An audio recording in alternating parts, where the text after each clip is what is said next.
मुंबईमध्ये काल शिवगौरव पुरस्कार सोहळाही झाला। विहंग ग्रुप ऑफ कंपनीच्या वतीने उत्कृष्ट कामगिरी करणाऱ्या 12 मराठी उद्योजकांना या पुरस्काराने सन्मानित करण्यात आलं। यापैकी Natarang, Balgandharva fame Mahesh Limaye, fashion designer Nachiket Barve, masala king Dhananjay Datar अशा 12 यशस्वी मराठी उद्योजकांना गौरवण्यात आलं। मराठी माध्यमांच्या संपादकांच्या हस्ते हे पुरस्कार वितरण झालं। विशेष म्हणजे यावेळेस मुंबई श्री किताब पटकावणाऱ्या शशिकांत होटकरचाही सन्मान करण्यात आला।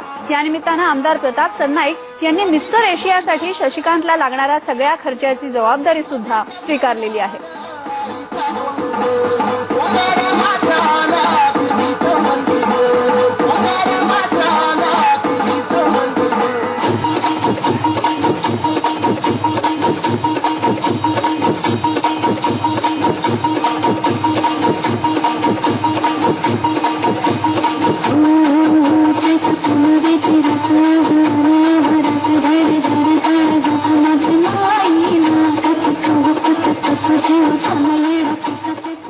आणि याबरोबरच महाराष्ट्र नामामध्ये आपण इथेच थांबणार आहोत।